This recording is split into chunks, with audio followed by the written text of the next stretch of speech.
nga xam ne moo initié proposition de loi bi dine incha allah su neexee yàlla comme nuñ ko voté woon en commission nañ ko voté également en séance plénière parce que mbir mi pour man jarul débat bu gudd jarul ay débat yu passionné parce que les choses sont très simples dañu am constitution bi wax ci transparence wax ci bonne gouvernance ñu am le code de transparence dans la gestion des finances publiques moom itam ne faw ñu jël déclaration de patrimoine daf ko loi daf ko obligation ba pare ne toutes les hautes autorités tous ceux qui sont détenteurs de l'autorité publique daaw rek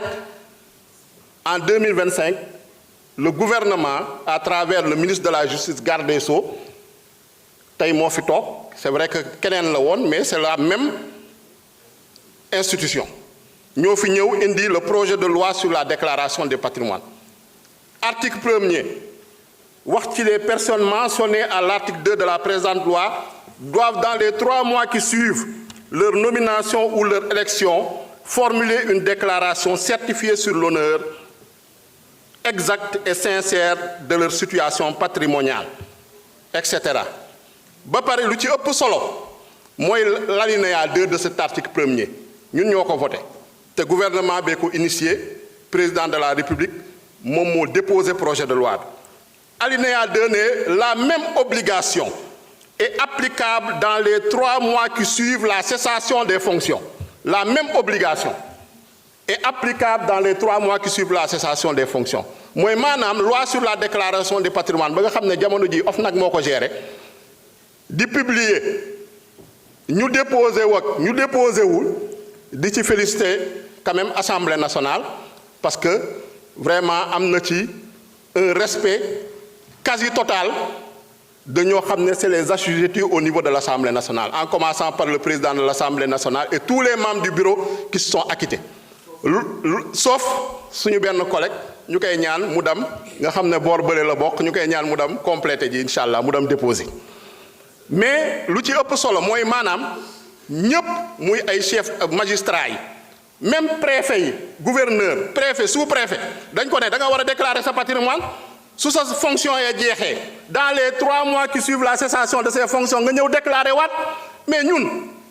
à plus forte raison ku nga xam ne moo chefé les préfets les gouverneurs parce que gouverneur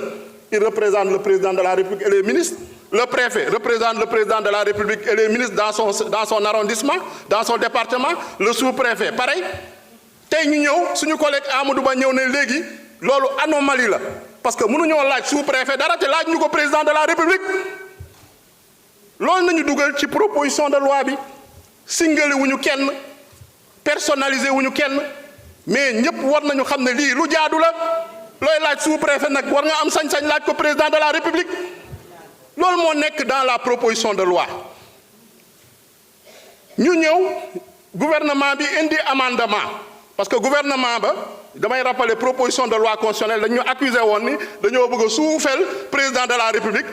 daf ko au même niveau que premier ministre ak président assemblée nationale alors que moom mooy le gardien de la constitution tey nag ñu bàyyi analyse ñu bàyyi angle boobu ñun di benn angle léegi nañ jël président de l'assemblée nationale